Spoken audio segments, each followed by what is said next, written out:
Look, up in the sky. It's a bird. It's a plane. And that plane's heading to Panama because the U.S. is invading in January 1990.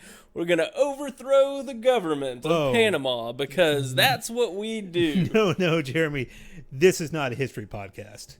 Oh, okay. Oh, this is Supes On? This is Supes On podcast. Oh, well, January 1990, let's talk about Superboy's Super Menace.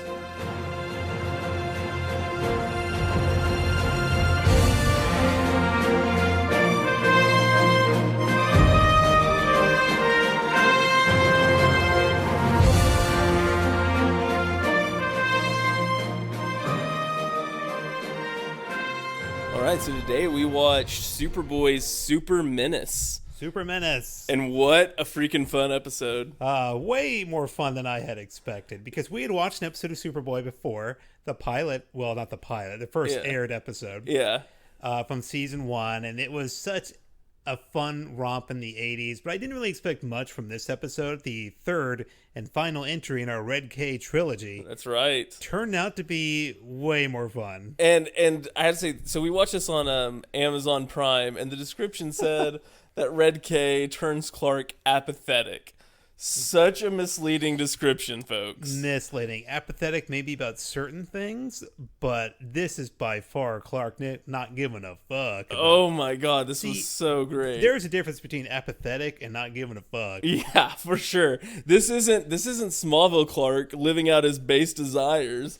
This is just Clark going pretty much almost straight up evil. He wants to take over the damn country. So like you said in Smallville, it's just,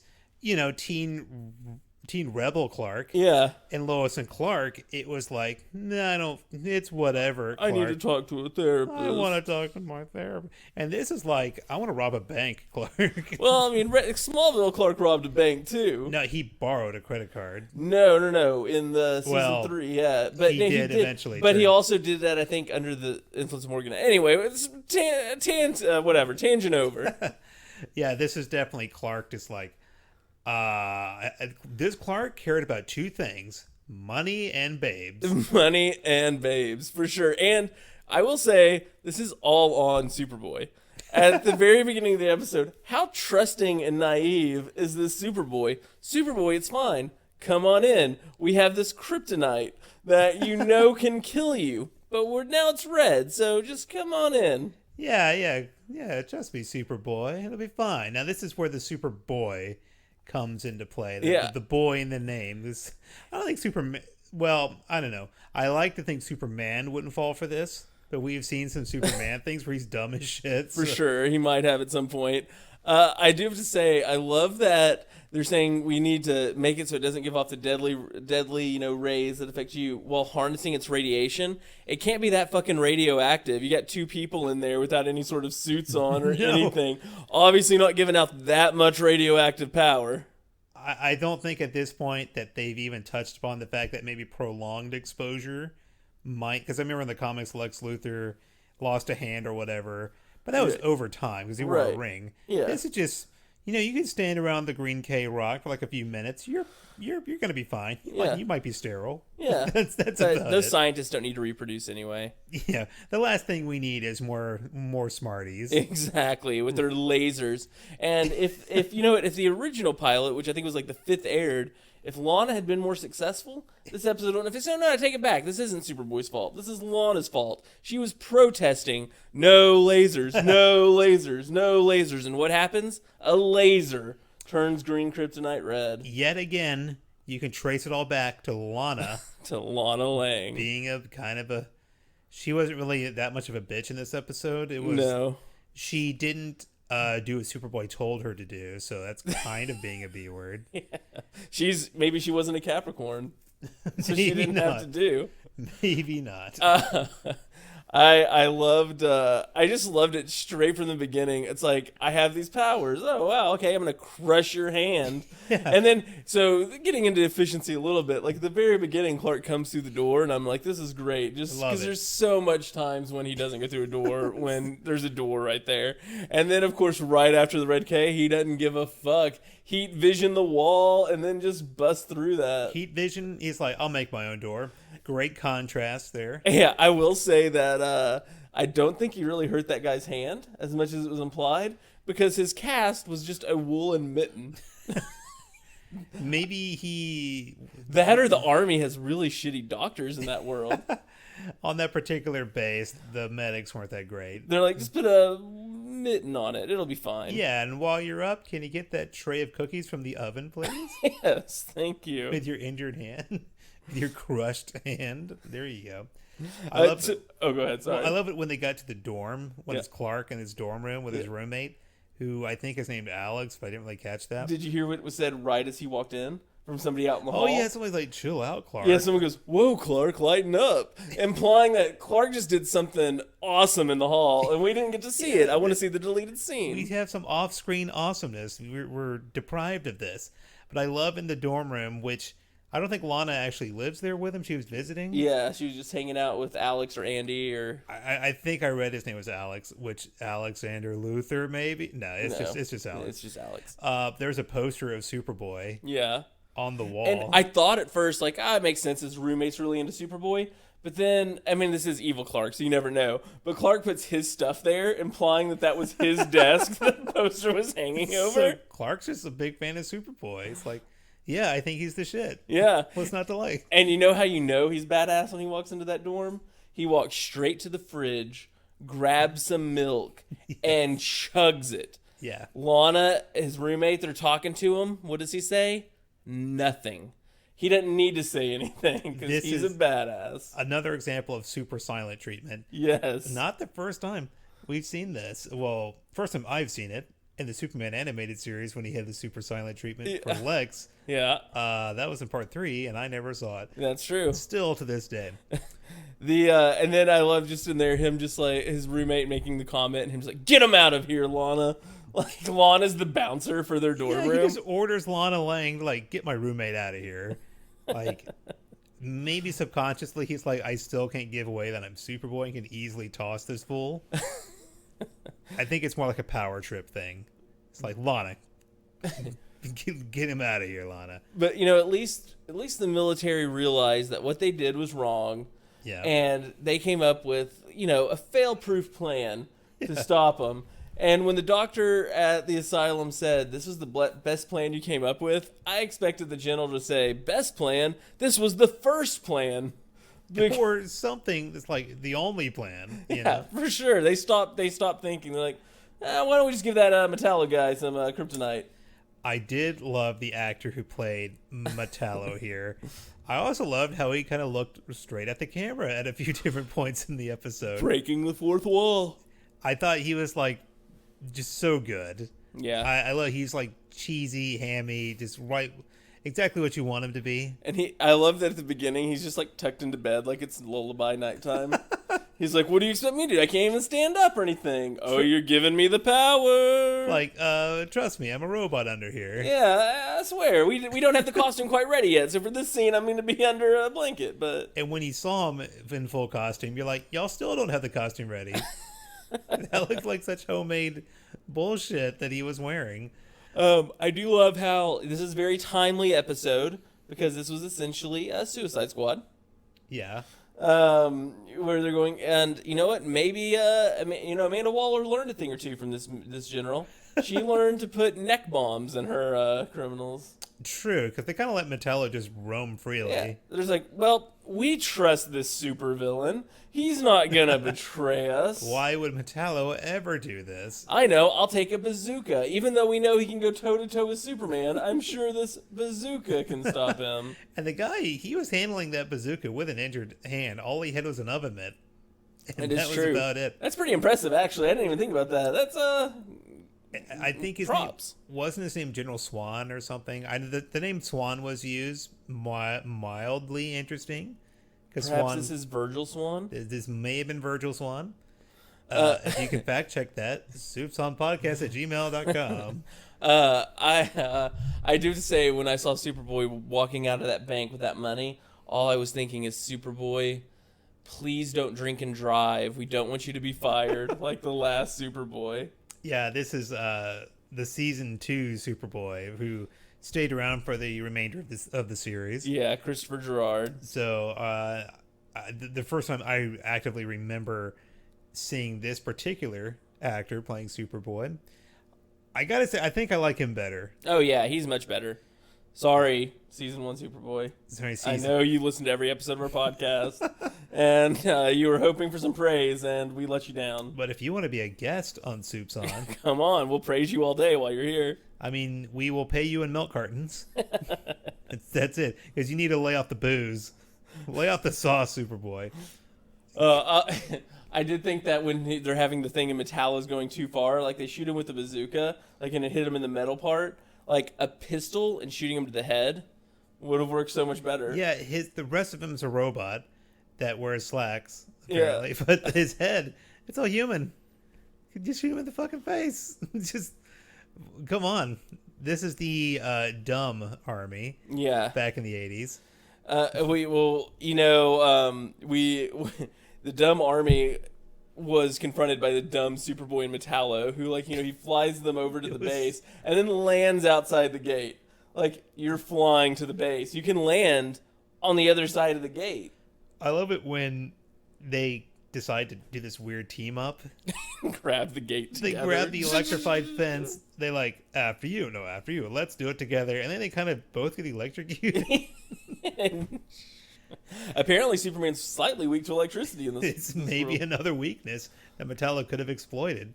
And you think it would have fucked up Metallo way worse, him being a robot and all. Then they get there and, still people think, okay, I know guns haven't stopped him before. Let's shoot him. This time, though. Could have stopped Metallo with those guns. Okay, we can easily shoot Metallo in the head. But we have an honor rule that we are going to, violate. And there was actually, and we need to talk about this. This is a serious issue in today's world. When Clark went back to the dorm for the second time, he pushed his roommate, and that's bullying. That is bullying. And even if you're on Red K, that's no excuse, Clark. I think Clark needs to apologize to his roommate. Because Clark was being the worst roommate of all time.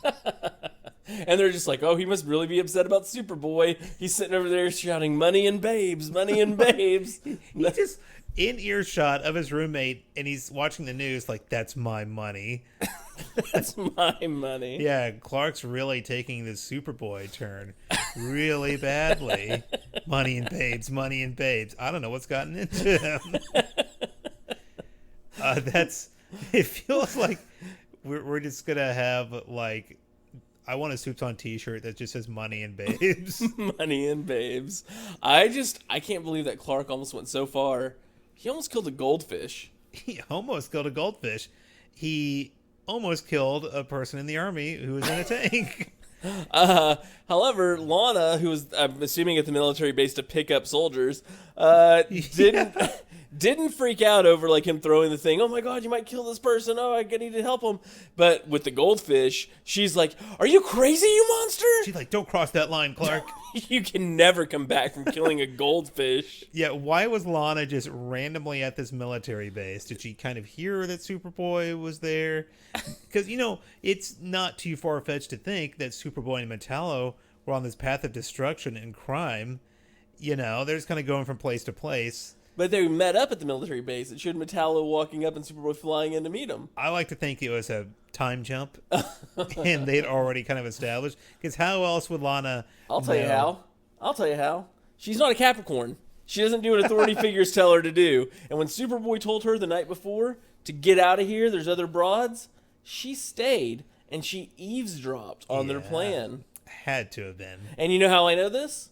Because it was nighttime at the bar, daytime at the military base, and Lana hadn't changed. So that means that's it. She got lucky with the soldier. She was actually leaving the base when they arrived. Lana scored some cock on the base, and then she, That's only explanation. Case closed. Yeah, definitely not a continuity error. Not a continuity error at all. No. It was Lana's I'm so pissed at Superboy, but first let me get Blade, and then...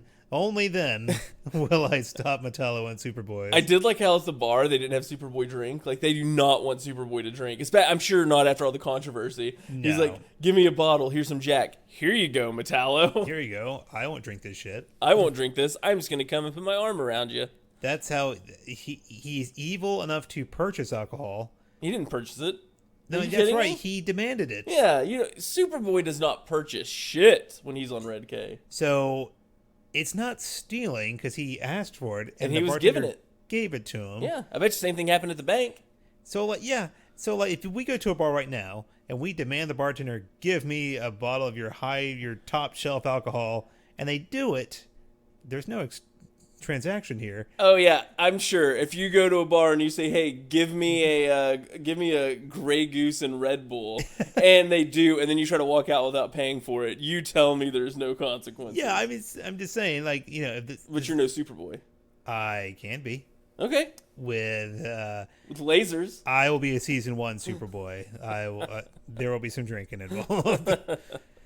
So this is not a law, a bar law podcast.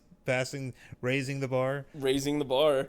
I like it. This is a new direction for us. So when they were shocking themselves on the gate, all I could think of is like Steve-O was somewhere. Yeah, it's Jackass Superboy, and he was just like, I'm going to make a show about this. What I love is how, yet again, the tradition, the legacy of Green K, Kryptonite, lives on when it emits a noise. Yeah. It produces some sound. But it wasn't consistent in this one. They did not always have the Red K and Green K make a sound. I noticed the very opening scene, no Kryptonite sound. Well, that's very true. Because at least with Metallo later, he could kind of turn it up and down. Yeah. And really, when he turned it down, Superboy had his chance. Yeah. I was like, maybe he's really evil. He kind of waited to get access to the thing that he didn't need Metallo for, to do the double cross. You know what was even crazier was when it was turned up and he had the lead vest, he could have heat visioned him right in the head. Let's just say power's not used efficiently. Not at all. Not at all. When they were in the bar, I just thought, when Metallo's emitting that sound, I would hate to go to the movies with Metallo. It's like, turn down your goddamn kryptonite. I'm trying to watch this movie about money and babes. We got to get that money and babes. Got to get that money and babes. And who are these babes that are with Metallo? Like, where do they come from? Like, Metallo beats up Superboy at a bank, and then, and he's on the news. The reporter's just interviewing him. And he's just like, I got money and babes now. And these two women come out. Who are these women that's like, he has money, he's ugly as sin, and I don't even know if he has a penis. But we're going to get after. To be fair, they weren't into him for the penis. They were into him because of the money.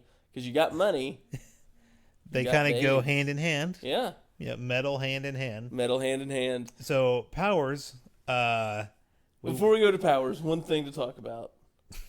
2 things to talk about. 2. 3 things to talk about. 3. There's really numerous things to talk about. 25. There's actually an infinite amount of subjects we could talk about. Yes. So the quadruple cross. Or the double cross, as Metallo prefers to put it.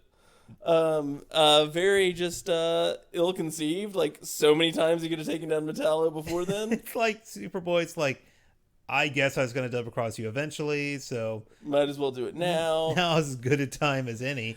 And then I like how they try to trick you into thinking Lana's making a heel turn. Lana wants him to kill this guy. Yeah, because that didn't come up as clearly at the very start of this sequence. Because I'm like, maybe Lana's like, you know what? This is the only way. Final justice, Clark. This is it. That was just because of her accent. Her strained accent that came out of fucking nowhere. Yes, do it, foolish American. Comrade Superboy, crush him. It was like kind of Russian, kind of German. Yeah, it was like a mix between German and Eastern European. I'm like, what is this like? This is the Red Sun version of Lana. She got too close to the Red K. Oh no! It makes so much sense. And you know what? Once again, you know what we have to thank for stopping a major national disaster is a first-year psychology student.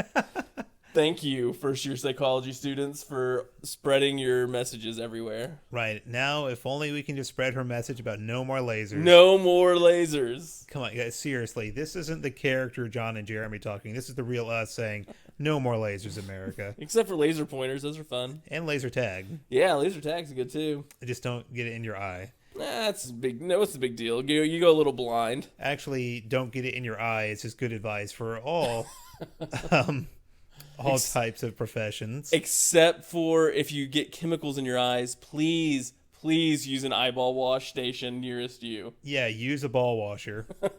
Wash them balls. Speaking of washing balls, let's talk about the powers that Superboy displayed. So, invulnerability. Yeah. I think that's a good one. Strength, super strength. Yeah, for sure. Heat vision. Yeah. We had some flight. Yeah. I think that was it. I think we had speed. Okay, I'll accept speed. I didn't really notice any super hearing. Yet again, we are denied freeze breath. We weren't. We were, but we weren't. The opening credits showed him using freeze breath. Okay, so that doesn't count. And I like to think that milk had been sitting out. And so when he grabbed it off screen, he cooled it off. And that's why they were staring at him. Why is Clark chugging warm milk? He wasn't. He used his freeze breath. Can you do that? Can you, if milk's already turned, can you just refrigerate it? And Superboy can. Superboy can. And man, only when he uses his powers for evil can he return turned milk. Exactly. It's the trade-off. But let's talk about how inefficient they were. Let's see. Some of it was by design, like when he did the heat vision and he created a door for himself. That was not inefficient. No, that was by design. He did that on purpose. Yeah. So he did that. I mean, it was irresponsible. Whatever. No, because at that point, you're not with Red K. Once he's turned, we're not inefficient becomes less like him crushing the general's hand. Did that on purpose. The heat vision. That's all on purpose. So it's not technically not inefficient. No, that's the what inefficient he wanted is to do. Flying to the front of the gate and shocking yourself in relation with your new friend, as opposed to just flying to the open gate. Or it is not murdering Metallo inefficient use of power. I would say that's no, because he doesn't want to murder someone, as Blonda showed us. True. What might be an inefficient use of powers is how slowly he flew away from Metallo after Metallo's laser was turned off. He got up, made a couple of remarks, turned, walked a few steps, and flew away. That's an inefficient use of Metallo's power. Metallo, you had ample time to turn your kryptonite back on. Maybe that was where the apathetic part came in. There he was. He was apathetic. He didn't care if he died or not. It's like, maybe Superboy has a bit of a death wish. I'll tell you a very inefficient use of powers here.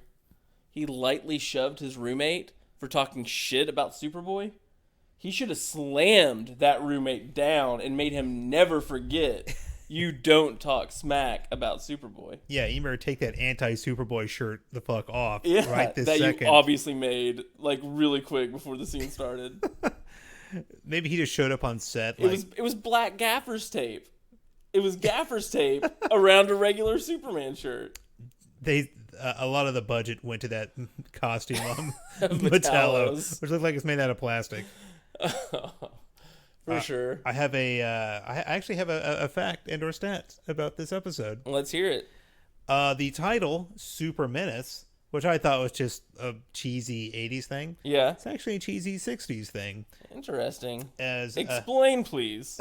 Super Menace was actually the name of an energy clone of Superman, which came out in May 1960 in issue 137 of Superman. It's from Earth 1. And the website I looked this up at listed his marital status as single. So, ladies, Super Menace is available. Just kidding. He died. Oh. Yeah, but Super Menace is not exactly a bizarro, but is an evil version of Superman back in the 60s. So interesting. Super Menace, nice little shout out. For sure. My stat for this is I don't really have statistics for this. Not a whole lot, but this will shock everybody. I'm about to reveal a secret of the internet. There's not a lot of behind-the-scenes information on individual episodes of Superboys from the 90s. But with your help, we can change this. If you or a loved one worked on the show, please ask them for an interesting fact and add it to the IMDb page. That's right. You can be the first person to write anything about this episode. So, John, Supes on? Supes off? I'm really torn because I like to think because, like I said in the previous episode, I think you're either gonna you watch this, and I would think instinctively you would say this doesn't change my mind about Superman. Right. I'm gonna stick with that. I gotta say this is gonna make you think this because that fight scene with Metallo is so goddamn cheesy and it looks sped up at certain times. Yeah. So I begrudgingly doth thing. Yeah, sure. I dub this Supes off. I hate to do it, but it Supes off. He's crying tears right now. These are tears on my naked body. I've told you before, please wear clothes while you're in the Fortress of Solitude. Supes off, clothes off. So I'm also very torn because I feel like it depends on the personality of the person watching this. True. I feel like there would be people who don't care at all about Superman that could see this and enjoy just kind of the cheese and the fun factor of it enough that it would make them want to watch more. Especially with that killer preview of the next episode. With the black magic? The next episode is called Black Magic, and it's about a talking dummy who summons like a fairy to cast a love spell on Clark. It's just, if you are into cheese and you were to watch this, you would want to keep watching. And you know what that might do? Turn you into a Superman fan eventually. True. I think your 80s nostalgia or just love of things that are so bad that they're good. Yeah, like I feel like for a certain audience, this is Supes on. But for the larger audience, it's probably Supes off, unfortunately. It's probably Supes off and a gun to the head is probably what it is. If you like Superman already, 100% Supes on. Oh yeah, you're going to fucking love this because I was having a ball. I did miss my boy Lex. At first, I thought that's who they were going to get from the asylum. And I was very curious to see this Lex. This is season 2, different Lex. Yeah, and you love season 1 Lex. Oh, season 1 Lex. I mean, it's like Michael Rosenbaum and then that guy. Yeah. Gene Hackman, never heard of him. It's this guy in 1988. Kevin who? Kevin what? All right. Kevin who? Is that guy from Lois and Clark? Kevin Spacey. Oh, gee. Well, that's fucking Superman Returns. And the less we say about that, the better. Which, hey, that might be an upcoming episode. Stay tuned. Stay tuned. Well, that was kind of wrapping up a Red K trilogy. That is the end of the Red K trilogy. What trilogy should we do next? Should it be the Gold K trilogy, of which I only know of 2 stories? Should it be like a Bizarro trilogy or something like that? As long as we're going evil versions of things. Maybe it'll be the Clark's True Love trilogy with Miss Alicia Baker. Yeah. Programming behind the scenes note, this is very close to being an all Smallville trilogy. Very close to being an all Smallville. It was like Red a split-second decision. It was a game time decision. It was. We were getting ready to record our second one, and it was like we were gonna do episode 6 from Smallville, season 6 of Smallville, Crimson, and it was like, let's not go so Smallville heavy. Let's do some other shows. Because as crazy as this may sound, not everyone loves Smallville as much as we do. That you're lying. I refuse to believe that this is true, but this is what I'm told. So, in the name of being diverse and actually kind of going with what not in the Superboy cast. No, not on Supercast at all. Holy crap! This is like the whitest show I've ever seen. Any of the cast except for kind of Smallville, but it's forced. Kind of. It is very. It is kind of forced. But yeah, in the interest of keeping up with what the point of this show is supposed to be in the first place, we decided not to just do all Smallville. Let us know what sort of stuff you'd like for us to review. You can email us at supesonpodcast@gmail.com. Find us on Facebook or Twitter at supesonpodcast. I think we have a Tumblr. We have a SoundCloud. We have I don't know if we do that anymore. In fact, we'll talk about that off the air. Yeesh. But anyway, I hope everybody had a great time and enjoy these beats.